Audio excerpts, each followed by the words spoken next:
हिंदू धर्मातील अत्यंत पवित्र आणि आध्यात्मिक पर्व असलेल्या महाशिवरात्री निमित्त जेमिनी सांस्कृतिक क्रीडा बहुउद्देशीय सामाजिक संस्था मंडळाच्या वतीने दरवर्षीप्रमाणे यंदाही मोठ्या भक्तिभावाने पूजा, रुद्राभिषेक व महाआरती कार्यक्रम संपन्न झाला। सायंकाळी 7 वाजता मंडळाचे चालू अध्यक्ष प्रवीण डोळे, सपत्नीक तसेच सौ स्वप्नाताई महेश मलुरे आणि परिसरातील सर्व माता भगिनी व बांधवांच्या उपस्थितीत विधीपूर्वक पूजा अर्चना करण्यात आली। भगवान शिवाच्या नामस्मरणाने परिसर शिवमय झाला होता। मंत्रोच्चार, बेलपत्र अर्पण करीत दुग्धाभिषेकाने वातावरणात आध्यात्मिक ऊर्जा संचारली।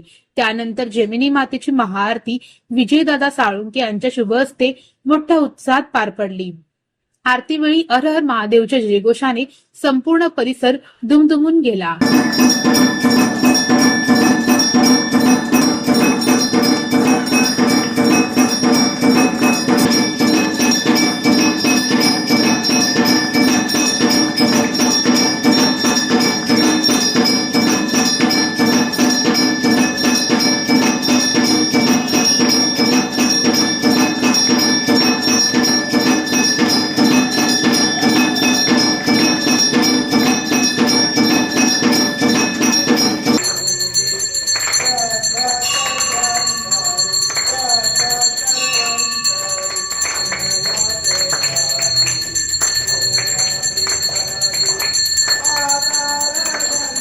या कार्यक्रमासाठी मंडळाचे आधारस्तंभ माजी सभागृह नेते श्री सुरेश अण्णा पाटील, बसवराज जाटगल, नरसप्पा मंदकल, विजय पुजारी, आनंद सिंगराल, साहेबण्णा मोडल, गंगाराम डोळे, बसवराज कर्ली, विनायक पाटील, यशवंत पुराणिक, व्यंकटेश जाटगल, प्रवीण कैरमकोंडा, सिद्धराम शेख शिंदी, जब्बण्णा ओसमणी, सिद्धराम मंदकल, विजय कोळी, राहुल संकारम, मलई, कुमार शिरसीकर, संतोष कोळी, नागेश डोळे, अक्षय पाटील, महेश शिंदे, प्रकाश पुजारी, लक्ष्मण पुजारी, अंबादास कडगुडा, दिनेश पाटील आदीसह सर्व सभासदांनी परिश्रम घेतले।